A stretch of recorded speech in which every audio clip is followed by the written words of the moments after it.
सुप्रभात। मैं दिग्विजय युवराज गहराव, कक्षा 8वीं देवगिरी ग्लोबल एकेडमी, शाखा औरंगाबाद। आज संभाषण कौशल्य हेतु मैं हजारी प्रसाद द्विवेदी इनका परिचय देने वाला हूँ।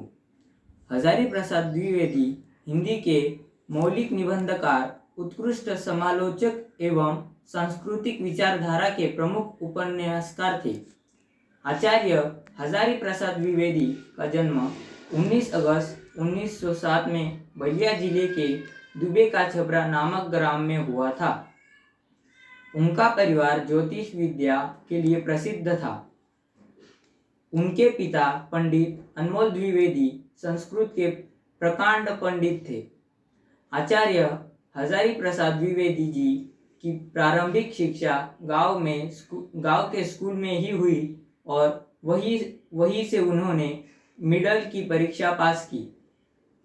इसके पश्चात उन्होंने इंटर की परीक्षा और ज्योतिष विशेष लेकर आचार्य की परीक्षा उत्तीर्ण की।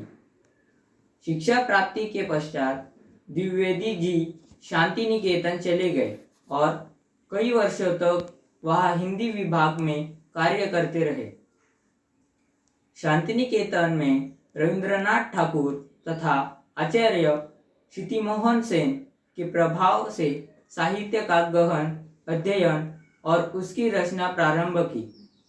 आचार्य हजारी प्रसाद द्विवेदी का व्यक्तित्व बड़ा प्रभावशाली और उनका स्वभाव बड़ा सरल और उदार था।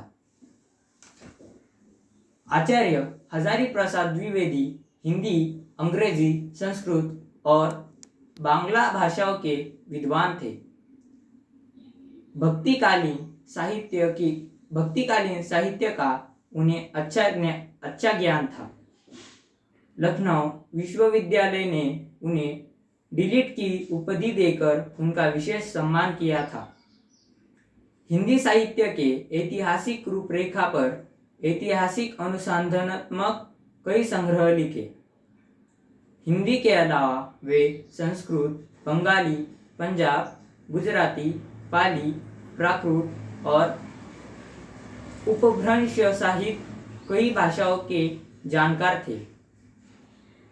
मध्ययुगीन संत कबीर के विचारों, कार्य और साक्ष्यों पर उनका शोध एक उत्कृष्ट कार्य माना जाता है। उनके ऐतिहासिक उपन्यास भानभट्ट की आत्मकथा, अनामदास का पोथा, चारु चंद्रलेखा को क्लासिक माना जाता है।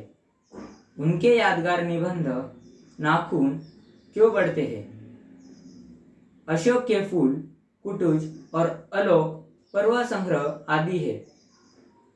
एक और पारंपरिक भाषाओं संस्कृत, पाली और प्राकृत और दूसरी तरफ आधुनिक भारतीय भाषाओं के जानकार डॉक्टर द्विवेदी ने अतीत और वर्तमान के बीच एक सेतु की तरह काम किया।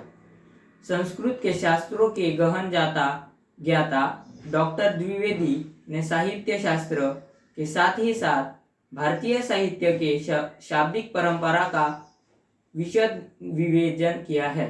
Thank you.